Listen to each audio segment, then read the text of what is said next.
improving patient safety. This is one way as pharmacists that we can significantly improve patient safety. Right? This is one way you can contribute to your work. So by understanding these benefits, by understanding these components, by understanding how you can improve a simple medication management system, please do not take it for granted. Right? Medications of the patient ultimately lie with us as pharmacists. So, in ensuring that we are delivering right, what we are doing is helping the patient to feel better, to live better, and to enjoy their lives even more. Right? I think I'm going to leave the rest for the question and answer session. I see moderator is looking at me very kindly. So thank you very much for the time. I look forward to your questions during the Q&A. Thank you.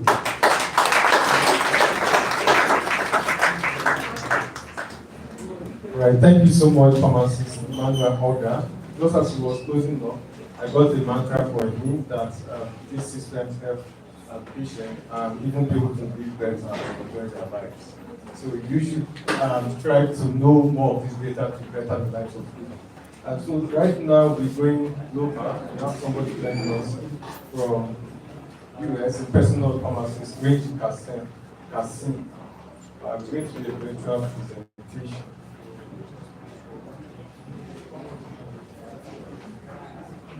Please do not forget to write down your questions you have there for Pharmacist Emmanuel Holger and our able prof, Professor Patricia Musu. You can put them down and then pass it on during the panel session.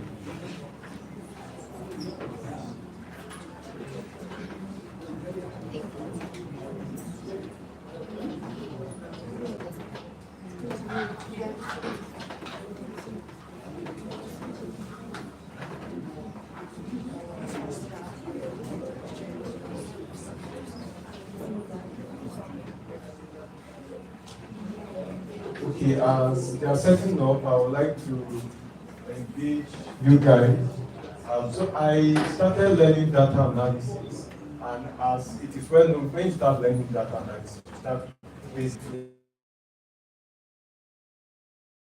And then I got to face a challenge. The formulas are so much such that if you give them for 2 days, you forget everything, just like your pharmaceutical chemistry. Yes. So even as it is exciting, I think when our professor was presenting, you could see the dollars on the board, but then it is a daunting task that if you don't brace yourself up to it, you just give up. I think our speaker is up now. So I'll go on to reading his citation if you can hear us. Rinji, you can.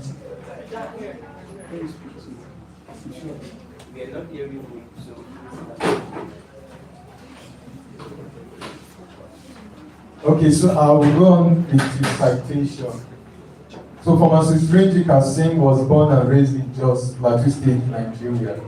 He graduated in 2011 with a Bachelor of Pharmacy degree from the Faculty of Multiple Sciences at the University of Jos, where he received 2 prestigious academic awards: the Emmanuel T. Agba Prize for Best Graduating Student in Pharmaceutical Chemistry and the Prof. J.A. Kolawole Prize for the Best Graduating in Pharmaceutical Analysis.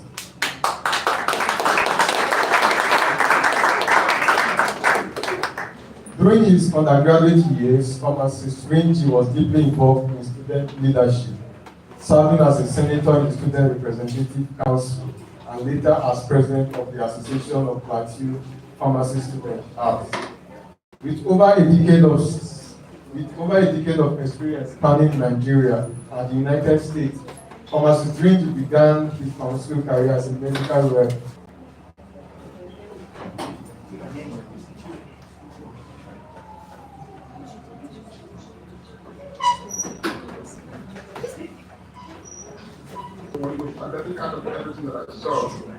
That there could even be beyond this, getting another.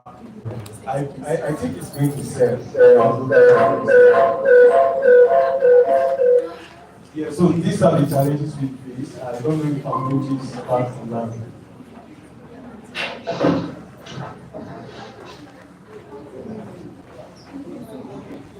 Fabrici, can you hear us? can hear you. Okay. You can carry on, sir. So you guys can also hear me, right? Yes.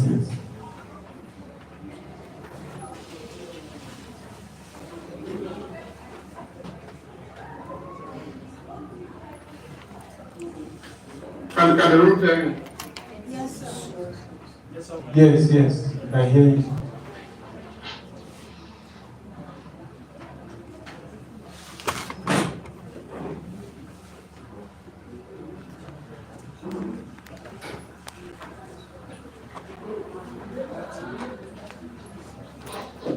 Can the room hear me?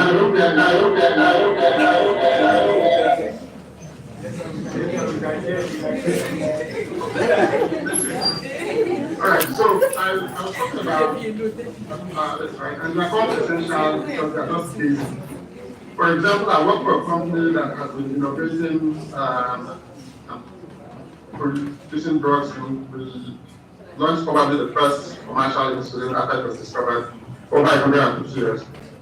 However, the current drugs we even make, I think probably the drugs that have been launched in the past 10 or 15 years in the company, none is already in Nigeria because nobody can even afford them because of how expensive they are. So they are not even part of the essential drugs list. The only thing I think we still manufacture that still sells in Nigeria is probably insulin. And even at that, there are a number of people in the company that have spent 20 years, and apart from the history, they don't even know how the product looks like because it's not even prioritized, it's not part of the strategy. So when we talk about essential drugs, they're just basic drugs. And to think that some facilities that we have just are able to stop 30 to 40% of them, it's not good at all. When you put all of this together, what you have is a situation where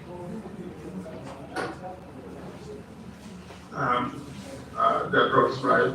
And sorry, my slides are freezing again, but we will fix that just now. Good. So that gives you a situation where we have generally poor health outcomes because people are not able to access the right medications. And for me, I feel like poor access isn't just a healthcare problem, but it's a national emergency that needs to be looked at. Now let's do patient safety. And the World Health Organization talks about or defines it as safety is freedom from prevent harm, also the reduction in risk of unnecessary harm. Keywords preventable and unnecessary, meaning there are things we can actually do about them. I feel like as pharmacists, we are in pole position to be able to do that. When we think the current stats shows that about 13 to 15% of circulating medicines in Nigeria are fake and substandard or counterfeit. And that is a great improvement from where it used to be. I think NAFDAC has done so well in that with the contribution and help of a lot of the people that we have, both in academia and in NAFDAC. When you take through the fact that about 50% of prescription, there is a prescription error, and also a dosing error in about 16%. And prescription error, I know it was talked about earlier, when you begin to think through things like even the legibility of the writing. I'm just happy that I never became a doctor because my handwriting is probably the most terrible that I can think of. So I feel like EHR systems would be like great use cases for people like me. And adverse drug reactions, about 40% of them are deemed preventable. But then when you consider the fact that about 1 in 2 hospitalized patients and older outpatient pharmacies face increasing risks of drug-drug interactions, which is always made worse because of polypharmacy. People are always taking multiple drugs altogether. So what are systems that we can put together to be able to help? And for me, I think I've always thought about solutions. What are solutions and use cases that are seen, and this is where we probably would look at some data-driven solutions that have been invented over time. So when we talk about access, what are some of those proven data-driven approaches that I've seen? One of them is data-driven targeted subsidies. The issue of access to essential medicine is very critical. And using data to be able to even analyze low-income communities and where patients face increasing risks of not accessing good quality care is something that can be used. And when you are able to have those kind of data, you can work with pharmaceutical companies, non-governmental organizations to kind of provide like geography-specific subsidies to help people afford medicines. It's done over here in the US. I've seen it in several places, and I think Novartis partnered with M-Pharma to pilot some of the similar solutions in some African countries. Another one is geospatial mapping of pharmacy deserts. A pharmacy desert is when you live within an urban setting, if you have to travel at least 1 mile to get a medicine from a pharmacy, you are considered to live in a pharmacy desert. If you are in a rural community and it's within a 10 miles radius, it's a pharmacy desert. When you think about that, then a lot of places, apart from our very densely populated cities, are actually pharmacy deserts. You can use geospatial mapping to understand where these places or these deserts reside. And you can use new technologies like telepharmacy and all of that to deploy healthcare to those specific areas, specifically pharmacy. You can have like a tele or mobile. It happened that I just came into the faculty to get my certificate and I just saw the banner. So I just decided to dash in and see what is happening. Like I always tell downside, especially times like this, it's actually time for you to learn. Free your mind. Get acquainted with things outside the normal reading. Because the truth remains the same is the fact that when you go outside, sorry, Prof is here, but when you go outside, 80% of what you'll be doing is not really what you are reading here. That's the basic truth. So some of these extra things is very valid. It gives you confidence. When I was a bounce president, I can tell you for a fact, I came 50 professors, I can talk to them without shaking. Why? Because I've been talking to them. And then when I went out to AP, by the way, I'm a medical rep, so I talk to a lot of consultants every day. This thing built me. If I'm talking to a consultant now, it's not something I need to be shaking. Why? Because I talk to people of that caliber way back in school via PAN. So sometimes I wonder why this place is not filled up. I went out, I saw a lot of people doing different things. So for all of you that are sitting there, I want to say thank you for coming. Thank you. My name is Pharmacist Okute. Rep. I'm based in Calabar, former Past President 2019.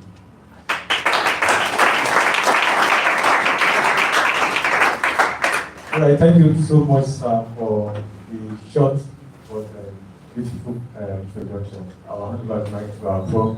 I think she wants to, as our staff and our lecturer, I think she wants to correct or add or improve on something. Fantastic. Sunday got that right. Thank you very much. If you don't mind, I'll just say.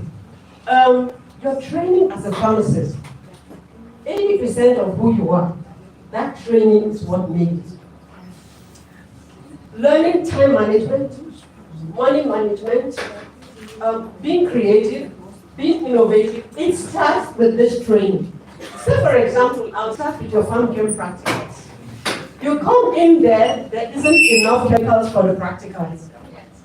You have to learn how to collaborate with each other.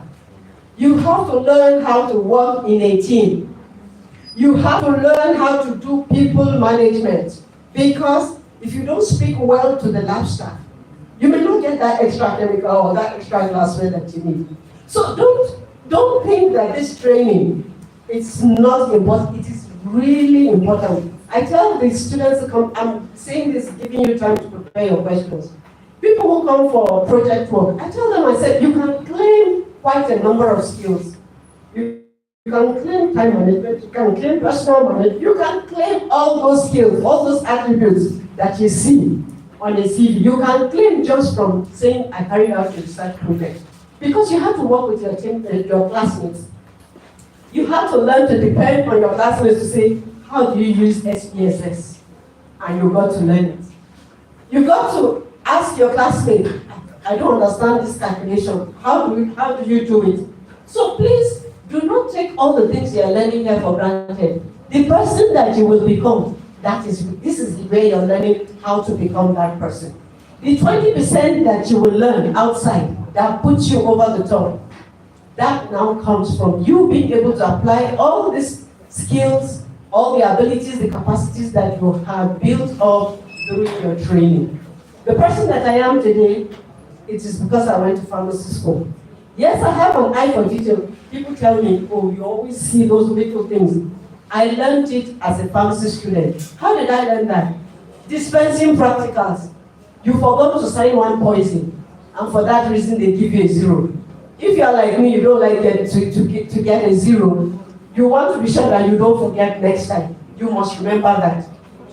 There was an overdose. You didn't see it, and you just went ahead and made the preparation, and then you get a 0. Nobody needs to tell you. You've got to have an eye for details. So please, let's take everything that we learn on board. Even the pharmacognosy think it's not important. It is very important. It is not about the knowledge that you retain. It's about the skill and the ability and the capacity that's built up because you did those things. Is that okay? So please start taking everything seriously, even if it doesn't make sense now. Much later in life, you begin to see the sense in it. Thank you. Thank you so much for that reflection and that good forward. I believe other fan sites can appreciate that as well. So I would like to ask a question. This is to pharmacist Emmanuel and Oka. I want to ask that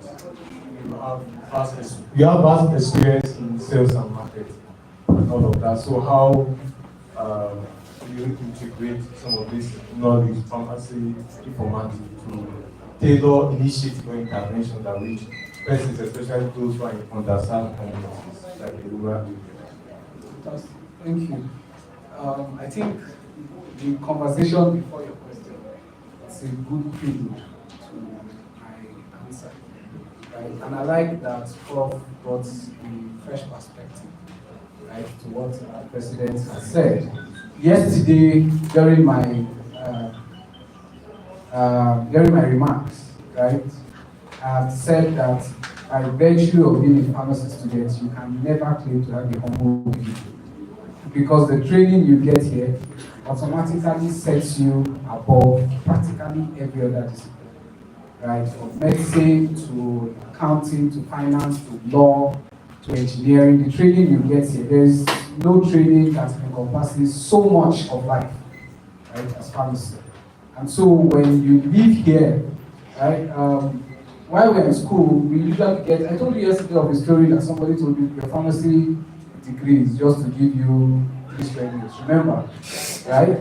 And it just made me feel like we are just in pharmacy. Outside life is a totally different thing. But I got out and realized it was actually the opposite.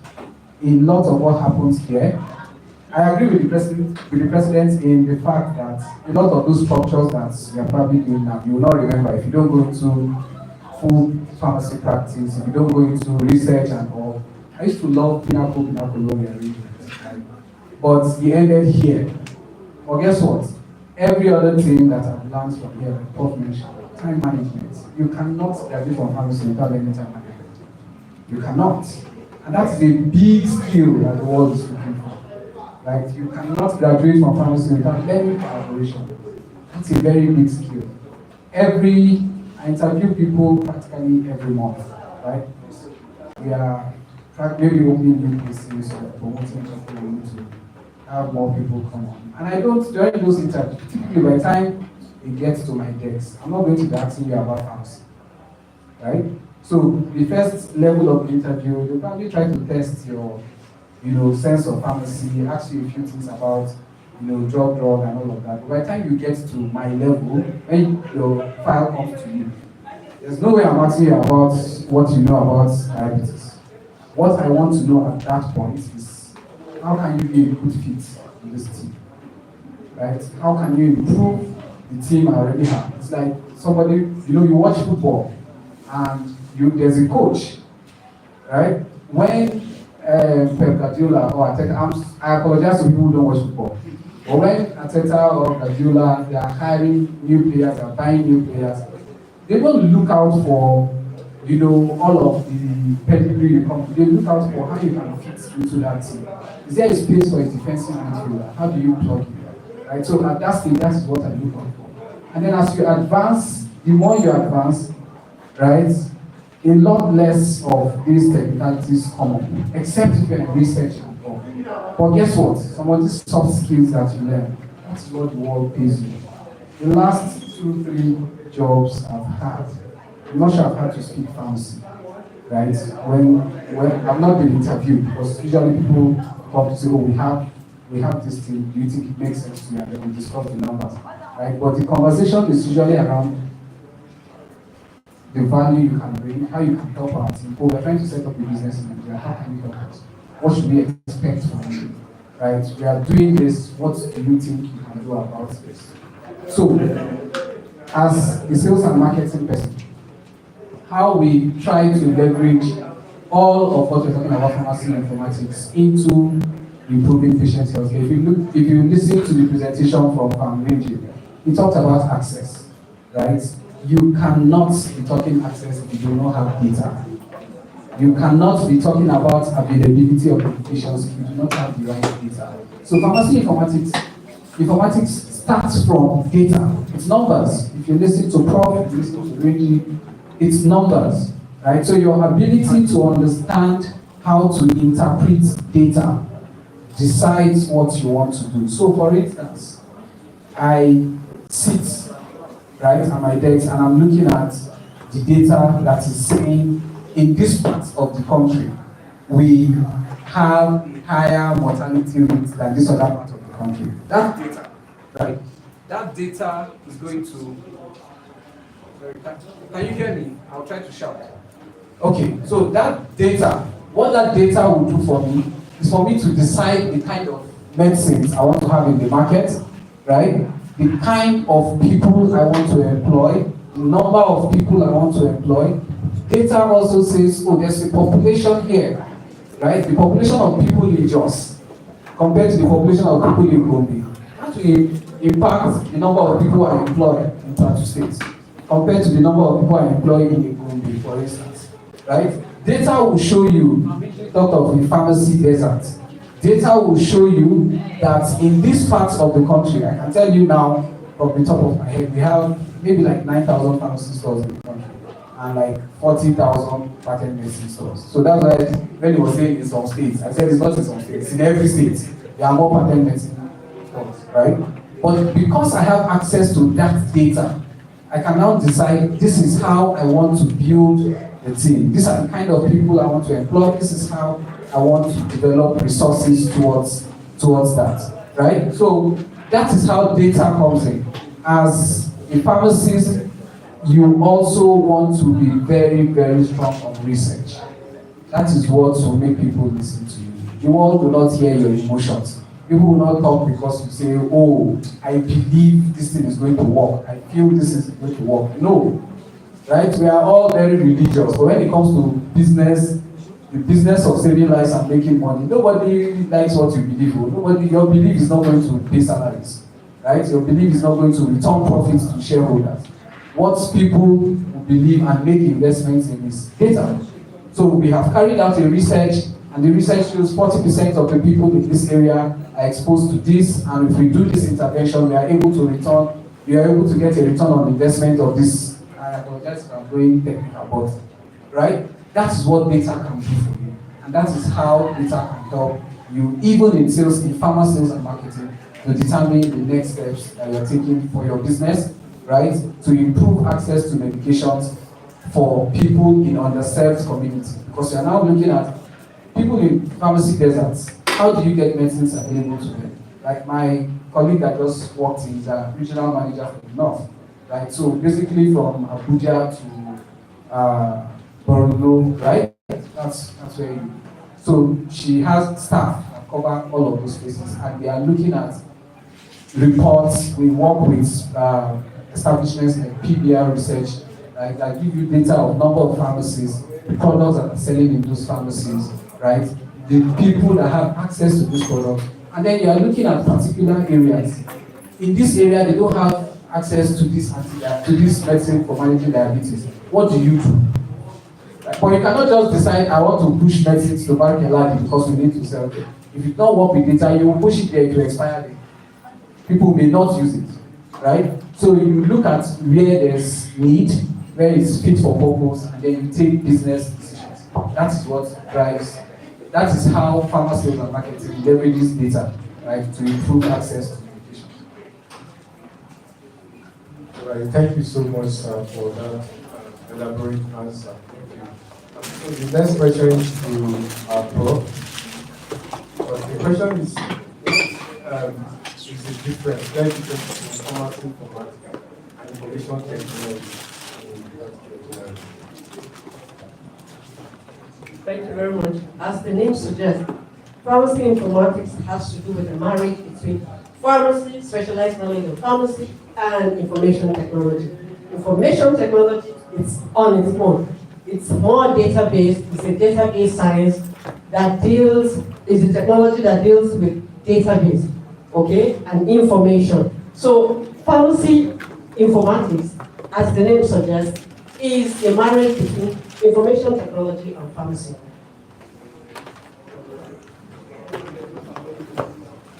Okay, so I would like to ask this question to pharmacist Range, if you can hear us.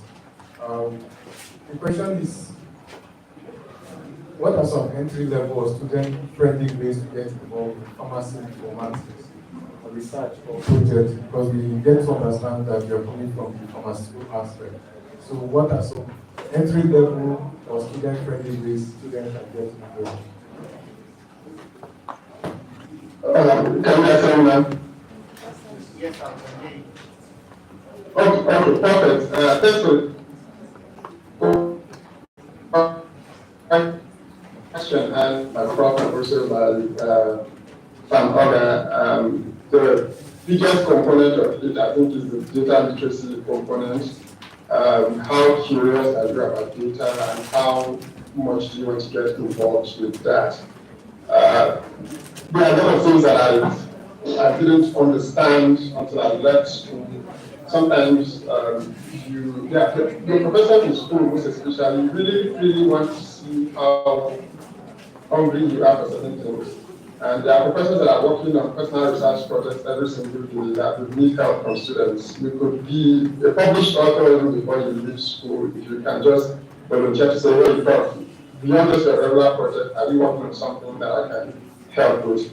You're already building skills in data and research and how to involve and get involved in analytics before you leave school.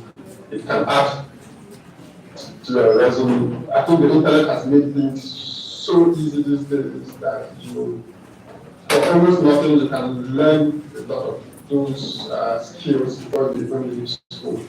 But some of the entry level things that come out, some of them might not be the most. Because usually when we are leaving pharmaceutical, everyone is trying to get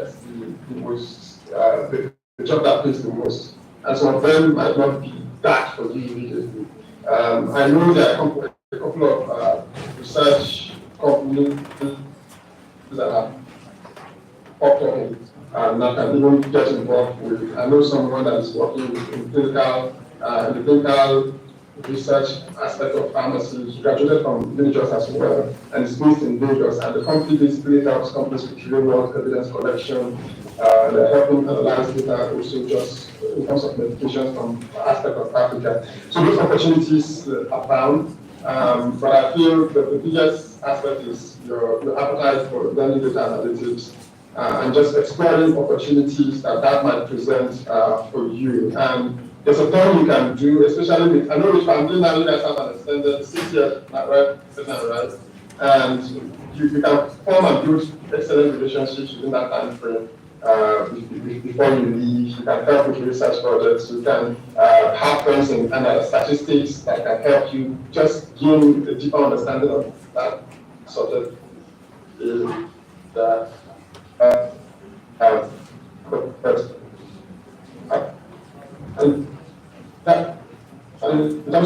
in the university that has that is what we call them visiting scientists, and so much of the internship we have because of that is done from an industry perspective where pharmacy students upon graduation are able to apply for these fellowships. They come in and we go through the entire rotation within the organization, learn different aspects of it. And if data and informatics is what you want to do, you can do in that area, spend some time learn it. Most times, none of the total jobs are with the same organization. So those entry level opportunities are there. And I think with the data and the AI that we have, right, you can literally your house and learn everything that you want to learn with AI today and YouTube. So this is just how much do you want to, how much time are you willing to put into it. But you can literally, especially with what is going on now, I can see an opportunity where someone can just start a YouTube channel, for example, and be the pharmacy informatics expert or become an influencer in that space and share data in a very cool way about drugs and about how people are managing all of these things. And you can build a career of that without working for anybody. So for me, I feel like the opportunities are there, and it's just how much do you want and what you want to do. All right, thank you so much, Thomas Randy, for some of where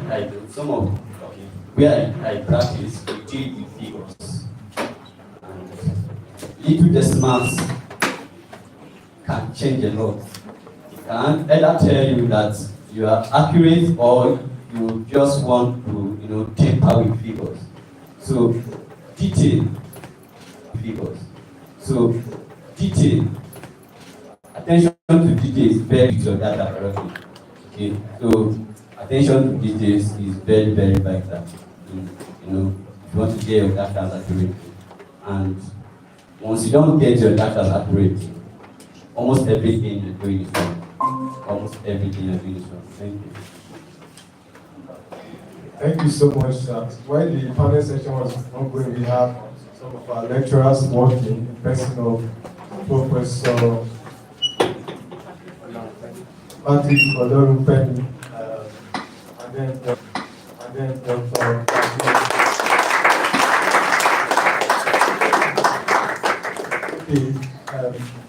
Dr. Kadiri. Yes, thank you very much. Let's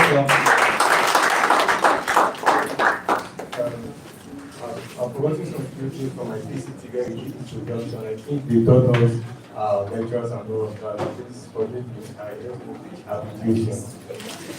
So the next question is, I think this should be to Great Kasim. It says, your opinion, what business opportunities exist in pharmacy that most young pharmacists was able to succeed? In the example, when we were in school, we were not even like pharmacognosy at all. But today we can play with plants, even call them easily, effortlessly. So, and that is to tell you that in our own little way, we are making the changes, need to make more, so that leaders have made serious name over the years, and we are still making, and by the help of those who have graduated and those who are on the ground, we can make it better. So today, all our students, I think they are encouraged. They are not just in pharmacy just for it. They are not just in pharmacy just for it. So there's this saying that they say variety is the spice of life. And that is the crux of what has transpired yesterday and today. Pharmacy alone, yes, that is the foundation. But you can spread your tentacles. And by the time you put 1, 2 things together, you discover that the knowledge and the skills that you have acquired, they'll converge like a focus to make impact. Thank you so much. And our students, I know they have been encouraged and they will continue to do more. Thank you for coming back home. Thank you for Prof. Thank you for all of you. God bless you. Yeah, thank you so much. I think when you was talking about emotion, there's something that my friends say, we say emotions build your emotion. So that method he was talking about, I might later be able to learn and read it. So we're able to do an emotion in less than 3 minutes, as you mentioned. If your emotion can redo it with no stress and all of that. So thank you very much, sir. I think Family is back from us. We wanted to hear his final words after his concert. If that's all, you can just give me the opportunity.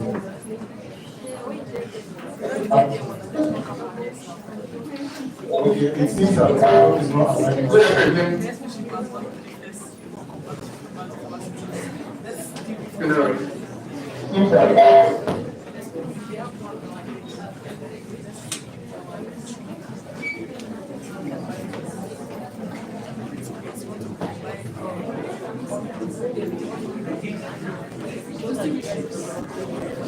All right, so move to the next, which is we are supposed to have the fourth speaker, but he said apologies and will not be around. That is Dr. Ben. And so during the time for refreshment, we're going to be playing this recorded video. We sent a recorded video of about 16 minutes. So during the time for refreshment, if not in a hurry to go out, the refreshment will be shared at the tail end of the video. So we assure you guys to keep seated. I will read his citation, which yes, our panelists can get back.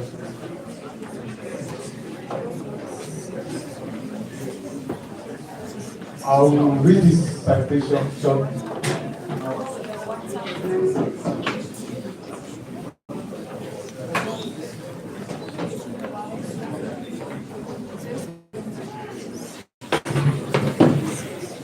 Right, so I'll be reading the citation, and as I'm reading the citation, the presentation of the should be arranged like I'm giving to our speakers. So, Dr. Ugobe, who also was among the pioneering students at the Faculty of Political Sciences at the University of Jos, often humorously referred to as the sacrificial guinea pigs of the faculty. He played a pivotal role in the establishment of the University of Jos chapter of the Pharmaceutical Association of Nigeria Society.